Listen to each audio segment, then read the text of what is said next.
Bienvenue dans Mediapart Live qui s'ouvre avec trois entretiens.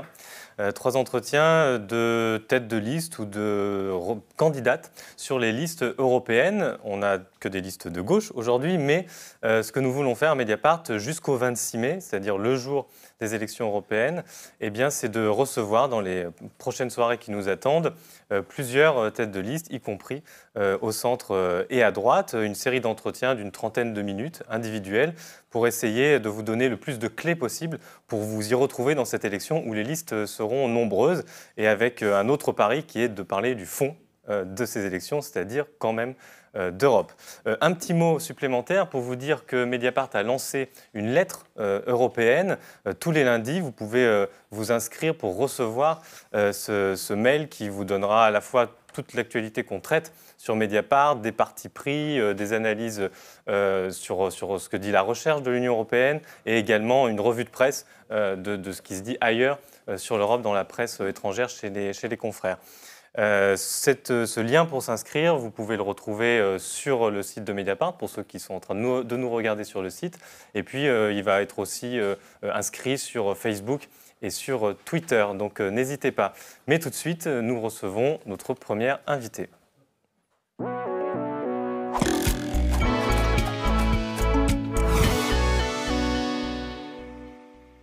Et notre première invitée pour cette série d'entretiens sur les élections européennes, c'est Manon Aubry. Bonsoir. Bonsoir. Alors vous êtes tête de liste de la France Insoumise. Merci d'avoir répondu à notre invitation. Et avec moi, pour vous interroger, Pauline Grosle, qui couvre les gauches pour Mediapart. Alors, Manon Aubry, première question. La France Insoumise se distingue depuis sa création et durant ces élections par une critique très, très forte, très systématique des traités et des règles de l'Union européenne qui enserrent les politiques nationales, les choix nationaux. Du coup, il y a une question qui se pose sur la fonction qui va être celle des députés insoumis que vous espérez voir élus, vous au premier chef, au Parlement européen. Est-ce que ces députés-là auront une fonction tribunicienne, c'est-à-dire qu'ils seront là pour expliquer, pour être des porte-paroles qui expliqueront à quel point ce système européen ne convient pas, ou est-ce que quand même vous avez l'espoir de servir à plus que ça et de gagner des vraies batailles au Parlement européen, sachant que vous serez sûrement en minorité, en tout cas si on regarde seulement l'espace de la gauche radicale? Je crois que cette fonction, elle est multiple d'abord, et un petit peu à l'image de ce que font les 17 députés de la France Insoumise à l'Assemblée nationale. Parce que dans le cadre franco-français, on est aussi très critique des institutions françaises. Nous appelons à une 6e République, et pour autant nous participons quand même aux institutions de la 5e République, en étant une force d'opposition, mais avant tout une force de proposition. Et d'ailleurs, moi, à titre personnel, c'est une des raisons qui m'ont convaincue de rejoindre la France Insoumise, parce que dans mon métier à Oxfam, je suivais les travaux des députés à l'Assemblée nationale, et je voyais qu'ils pouvaient être cette force de proposition qu'on voit assez peu, finalement, en débat médiatique, je vous l'accorde. Et donc, du coup, au Parlement européen, on entend être à la fois cette force d'opposition et cette force de proposition. Cette force d'opposition à la construction européenne telle qu'elle est à l'heure actuelle, pour définir un autre horizon européen et promouvoir cet horizon européen avec nos alliés européens, mais aussi pour faire des propositions. Et il y a énormément d'enjeux qui se passent au Parlement européen. Et même si c'est l'inconnu encore sur la majorité qui va se dégager du futur Parlement européen, déjà on sait qu'il va être a priori plus morcelé qu'avant, d'une part, et d'autre part, il y a énormément de choses qui se jouent de manière concrète. Je vais prendre quelques exemples pour, y compris, montrer l'utilité d'un député de la France Insoumise au Parlement européen.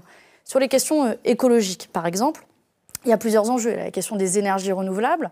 Le Parlement européen a adopté des objectifs qui, d'ailleurs, ne sont pas respectés par la France. Et c'est à ce titre-là que les ONG ont déposé cette affaire du siècle et ce recours devant la justice française, parce que la France ne respecte pas les 20% d'énergie renouvelable. Ouais, c'est une façon de poursuivre l'État pour inaction devant exactement. Des règlements climatiques. Et ils sont, par exemple, sur les énergies renouvelables, l'objectif de l'Union européenne est de 20% et la France ne fait que 16%.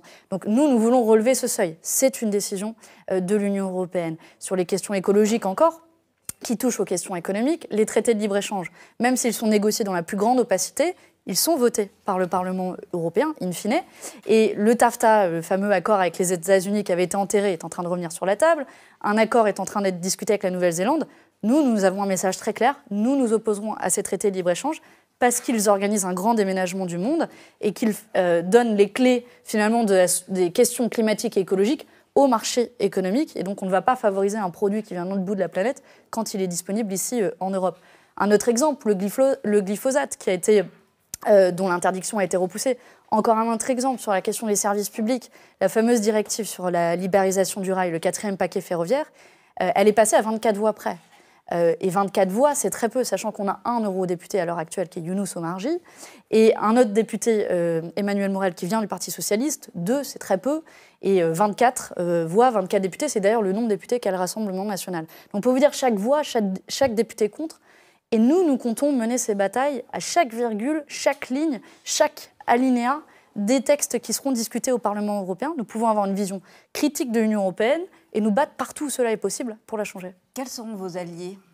Nos alliés, nous faisons partie d'une coalition qui s'appelle Maintenant le peuple, qui allie 6 forces et organisations politiques en Europe, donc la France Insoumise en France, Podemos en Espagne, le Bloco au Portugal, l'Alliance Rouge-Verte au Danemark, l'Alliance de gauche en Finlande et le Parti de gauche en Suède. Ce sont 6 forces politiques au sein du Parlement européen. Nous espérons que cette force-là sera la plus large possible pour peser dans le débat. Parce que souvent, honnêtement, on caricature la position de la France Insoumise comme étant souverainiste. Alors déjà, ça ne veut rien dire souverainiste. Oui, elle est souverainiste quand il s'agit de protéger les intérêts économiques français notamment, mais comme repliée sur elle-même. Alors que nous avons une vision vraiment purement internationaliste de coopération entre les peuples européens, mais sur des bases fondamentalement différentes de celles qui nous sont proposées ces dernières années. Et donc c'est avec eux que vous allez essayer de bloquer certains textes ou de faire des propositions qui pourraient passer.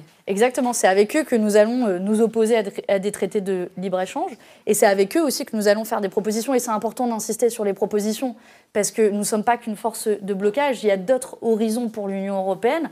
Je pense notamment à un truc bien qu'avait proposé l'Union européenne, c'est la question du congé parental. Congé parental, il est pris uniquement à 5% par les hommes, le reste par des femmes. Parce que, pour des raisons économiques, ça incite très peu les femmes à le prendre, parce qu'ils rémunèrent très peu. En France, c'est moins de 400 €. Et donc, si on veut combler ce fossé, il faut rémunérer davantage le congé parental. La Commission européenne avait proposé de rehausser le niveau de rémunération de ce congé parental à l'équivalent du congé maladie dans chaque pays européen, ce qui aurait été une vraie avancée. Il faut le saluer quand il y a des avancées en Europe. Qui s'est opposé ? Emmanuel Macron, le chantre de l'Europe qui protège. Donc voilà une proposition que nous aurions défendue, que nous avions défendue avant, et à laquelle s'est opposé Emmanuel Macron, ce qui, au passage, permet de souligner la duplicité de la parole et de l'action du gouvernement en matière européenne. Oui, parmi les propositions, il y a aussi pas mal de propositions écologiques sur l'interdiction des perturbateurs endocriniens, suppression des subventions aux énergies fossiles. Mais je reviens sur l'alliance que vous avez citée tout à l'heure, Maintenant le peuple. Ce qui interpelle, c'est que jusqu'à présent, la gauche radicale avait un cadre. Qui est la GUE. Donc on a vu s'afficher tout à l'heure un petit camembert du Parlement européen où on a vu le nombre de députés qui appartiennent à ce groupe au Parlement européen. La GUE ce n'est pas la même chose, mais qui est quand même reliée au parti de la gauche européenne, donc qui s'appelle le PGE, qui rassemble vraiment beaucoup de partis de la gauche radicale, auquel appartient évidemment le PCF avec lequel vous n'êtes pas dans cette élection. Donc, pourquoi vous avez senti le besoin de chercher un autre cadre que ce cadre-là qui avait au moins le mérite d'exister, j'allais dire ? Et ce cadre, on y appartient encore. Nos eurodéputés, alors ils sont peu nombreux et ils seront bientôt beaucoup plus nombreux, j'espère, appartiennent au groupe de la GUE. Donc notre construction ne se fait pas en opposition à la GUE. C'est ça que je veux vous dire. Qu'est-ce qu'elle apporte de plus Alors, ce qu'elle apporte, c'est une vision qui refuse toute compromission, je dirais, comme certains groupes politiques européens membres de la GUE ont pu être tentés. Et si vous voulez, c'est reconstitué. Nommons les choses. Die Linke, par exemple, pour ne pas les nommer, Die Linke, en Allemagne, il y a pu y avoir des divergences. Moi, je n'étais pas là au Parlement européen, mais il y a pu y avoir des discussions en interne. Donc, l'objectif, si vous voulez, c'est de refonder la gauche européenne, si on peut encore appeler ça la gauche, puisqu'il y a tout un débat sur qu'est-ce qu'est la gauche, mais ce qui était historiquement la gauche, on va dire, sur des bases qui sont plus claires. Et donc, si vous voulez, notre démarche n'est absolument pas exclusive, elle ne se fait pas contre la GUE, elle réaffirme juste les positions qui sont les nôtres, et pour essayer de sortir du carcan d'un parti européen hégémonique, Mais je pense que nous allons continuer à travailler ensemble. Donc Dinique, puis Syriza, j'imagine aussi. Évidemment, Syriza. Tout est parti de Syriza. En Grèce.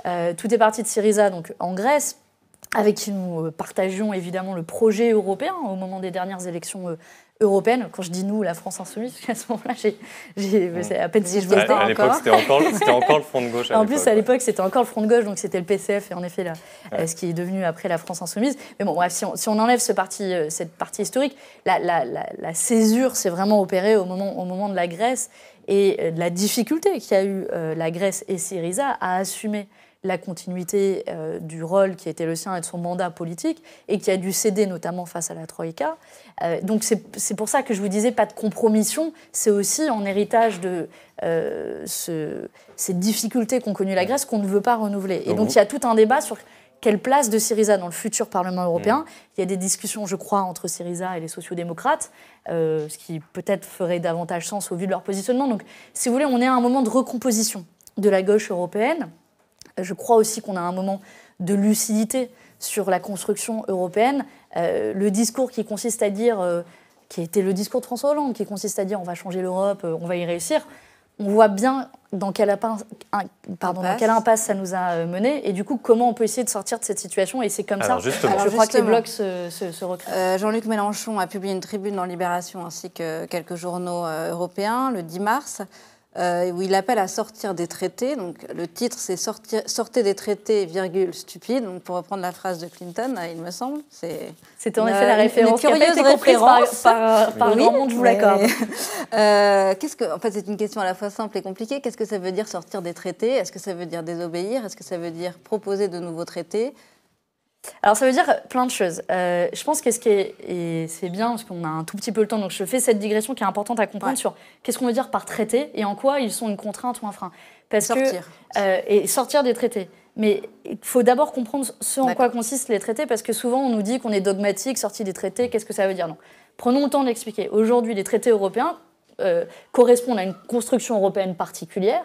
Et dans le cadre de cette construction européenne, elle pose un certain nombre de freins. Donc si demain nous étions au pouvoir, dans le cadre français, cadre exécutif, il y a des règles européennes qui nous empêcheraient de mener la politique que l'on voudrait. Sur les questions écologiques, nous ne pourrions pas investir massivement dans la transition écologique à cause de la règle de 3% de déficit. Nous ne pourrions pas faire de protectionnisme solidaire en mettant des taxes à nos frontières pour ne pas favoriser des produits qui viennent de l'autre bout de la planète, comme j'ai expliqué tout à l'heure, en défaveur des produits qui sont produits ici et qui, du coup, ne polluent pas la planète pour finir dans notre assiette ou dans notre caddie.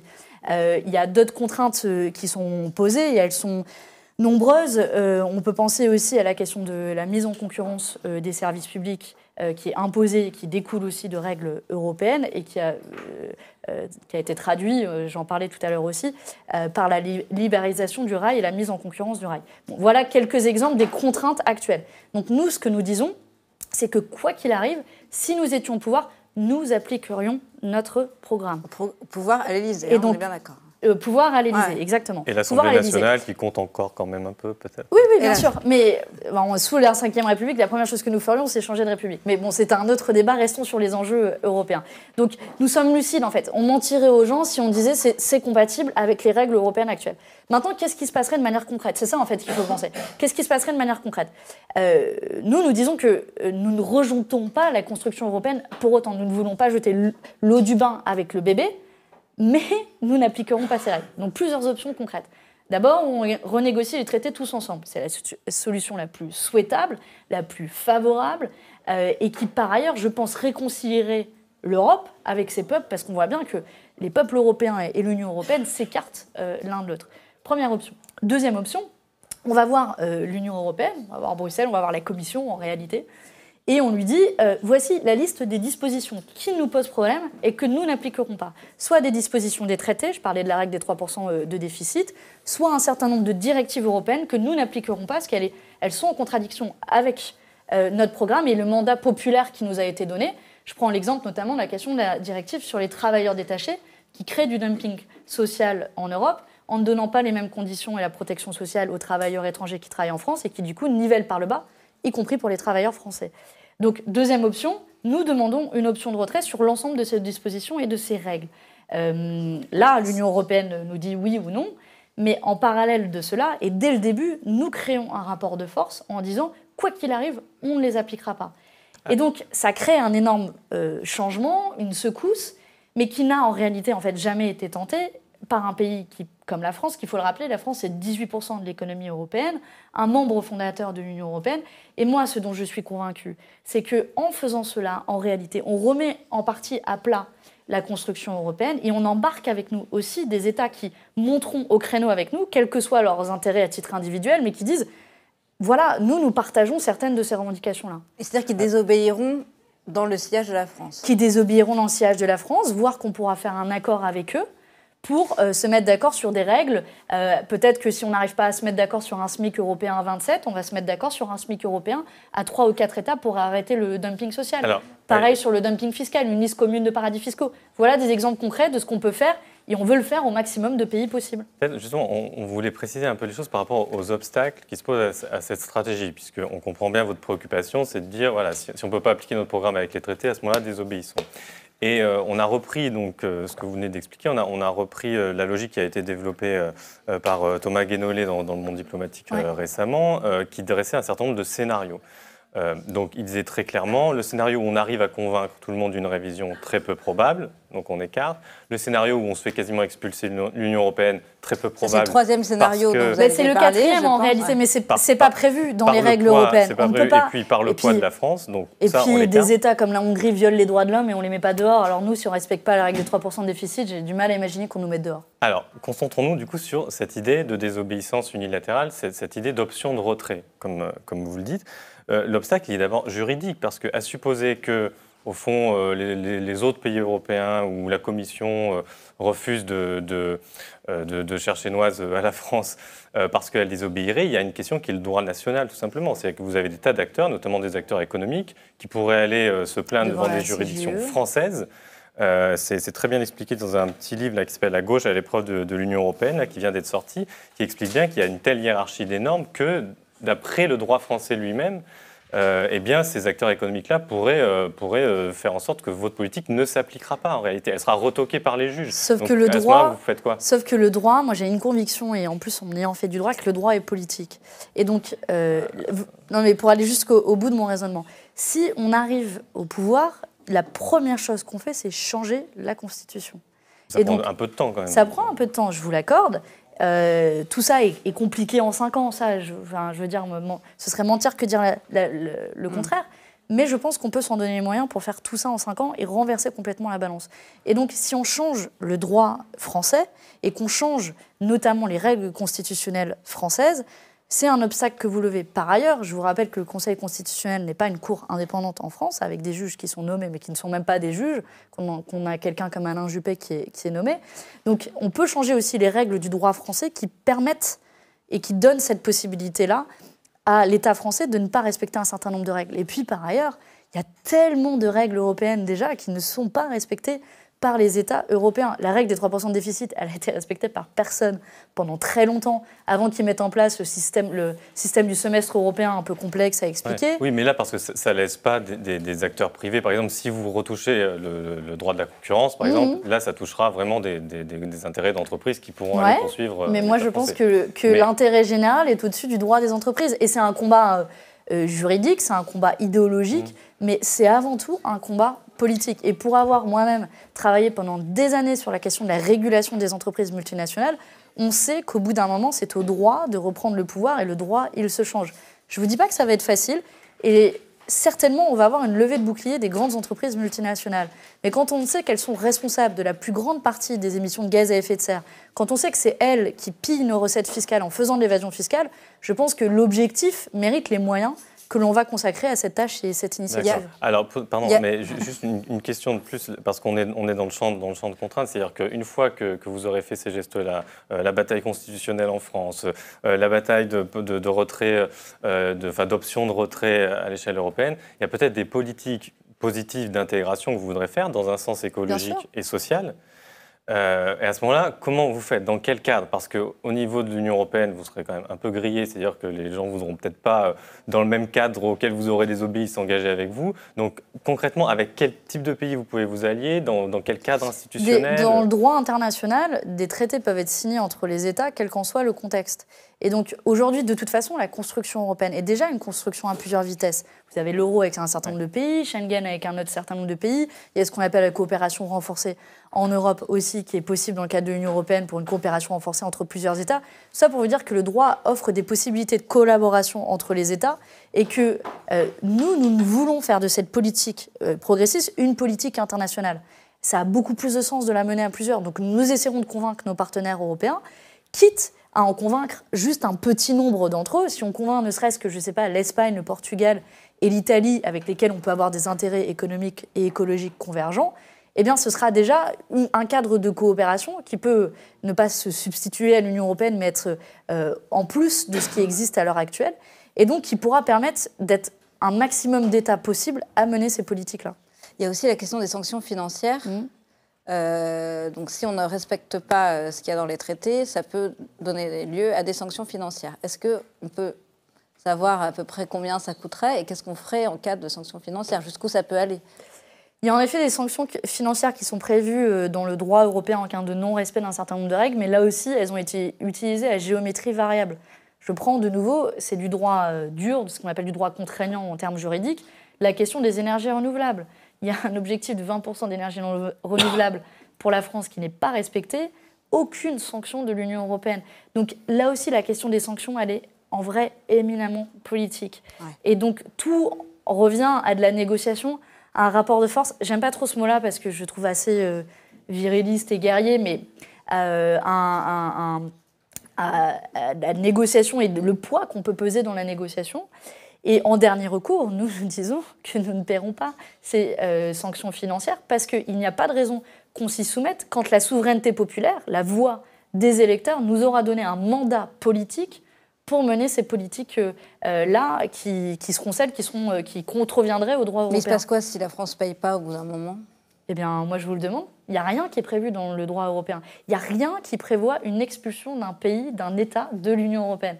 Et de nouveau, moi, j'ai du mal à imaginer que l'Union européenne nous expulse quand, en Hongrie, Viktor Orban viole allègrement les droits de l'homme sur la question des migrants, remet en cause la justice indépendante, et rien ne se passe. Pire, c'est même cautionné par une grande partie de la droite européenne, notamment du PPE, qui est le parti majoritaire des conservateurs au pouvoir en Europe. Donc, je pense qu'il faut aussi un peu en revenir à la raison et voir de quoi on parle. Nous, on parle juste de politique économique et sociale que nous ne respecterions pas dans le sens de l'intérêt général quand d'autres violent les droits de l'homme. Voilà. Ouais. Et puis, par ailleurs, j'ajoute que ça n'a jamais été tenté. On ne sait pas exactement tout ce qui va se passer. On a essayé de prévoir tous les scénarios.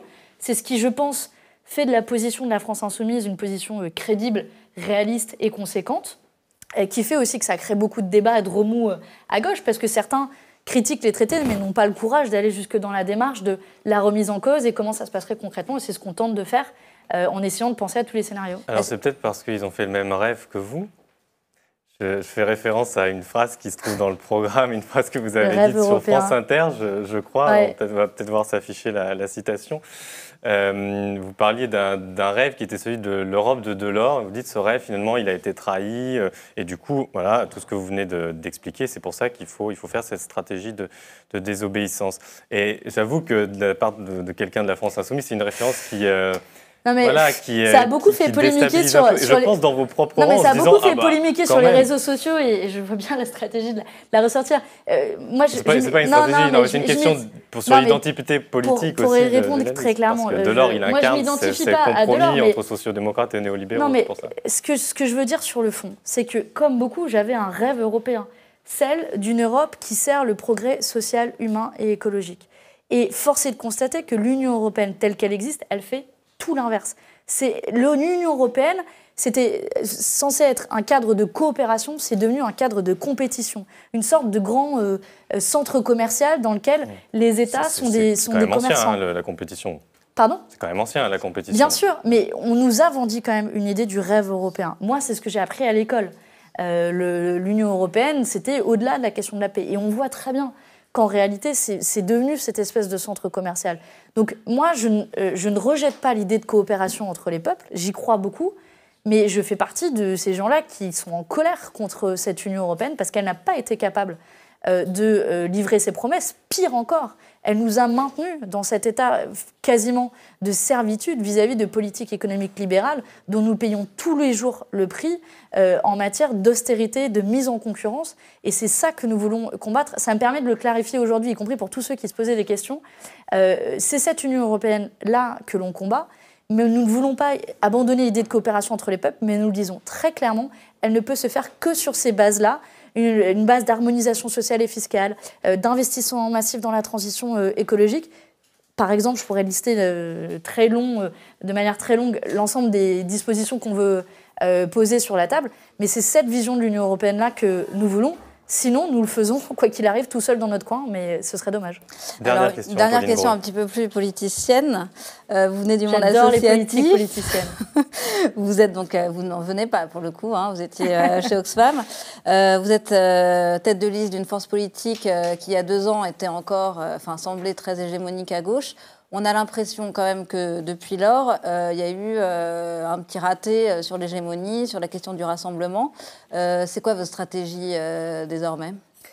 Ça reste une stratégie de rassemblement, parce que quand on regarde la constitution de la liste aux européennes, on a donc moi qui suis tête de liste, qui n'avais jamais fait de politique avant et qui vient du secteur associatif. On a Emmanuel Morel qui vient du Parti socialiste. On a Sergio Coronado qui vient d'Europe Écologie Les Verts, pour ne citer que. Donc on a essayé de faire une liste la plus large possible en matière de rassemblement, mais sur un projet clair et précis, qui est celui de rompre avec ces dogmes européens dont on parlait juste avant. Et donc, moi, c'est ce que je vais faire dans les prochains mois de campagne, essayer de convaincre un maximum de personnes sur la base de cette ligne politique-là, qui me semble à ce jour la plus claire. D'ailleurs, la plupart des autres listes aux européennes à gauche pour le moment, on vient tout juste d'apprendre qui sont les têtes de liste, on ne sait pas avec qui ils vont siéger au Parlement européen pour certains, ils n'ont pas de programme, pas de liste de 79 noms. Bon, bref, ça manque de clarté tout ça. Donc nous mettons les cartes sur table, on ne vous ment pas de ce qu'on vous propose. D'ailleurs, notre programme est disponible depuis début décembre. Et puis une dernière chose, je pense que la vraie difficulté à laquelle on fait face, c'est celle de la mobilisation dans les urnes. Quand on voit aujourd'hui que le taux de participation attendu est de moins de 50%, et dans les sympathisants de la France insoumise, il est particulièrement bas, il est autour de 30 à 40%, notre plus grand adversaire et notre première bataille est celle de mobiliser les gens pour qu'ils aillent voter. Et donc c'est peut-être l'appel, et sur ça qu'on peut conclure s'il faut conclure, c'est la nécessité de ne pas laisser Emmanuel Macron remporter le scrutin du 26 mai, mais aussi de porter cet horizon européen et cette perspective que j'ai eu un peu le temps de vous exposer aujourd'hui, pour se dire qu'une véritable alternative est possible et pour donner de la force à cette alternative, et ce d'autant plus que des enjeux importants se jouent au Parlement européen. Ça nous paraît extrêmement loin, ça a des impacts dans notre vie du quotidien. Quand on se lève le matin, les céréales qu'on mange, elles peuvent être faites avec du glyphosate. Ensuite, on prend les transports, si on a des transports en commun ou pas, s'ils sont mis en concurrence ou pas, c'est aussi un impact de l'Union européenne, etc. Sur la question des droits sociaux, là aussi, le dumping social tire à la baisse nos droits sociaux. On va parler bientôt des retraites dans les prochains mois. Voilà, je pourrais continuer toute la journée qui est impactée par les politiques européennes. Et donc, nous avons un projet et des propositions claires en la matière. Merci beaucoup, Manon Bry, merci Pauline. C'est passé vite, mais j'espère qu'on aura réussi à clarifier certains points. Merci d'avoir répondu à notre invitation. Et tout de suite, la prochaine invitée, Karima Delli, et c'est Ludovic Lamant qui prend ma place pour l'interroger.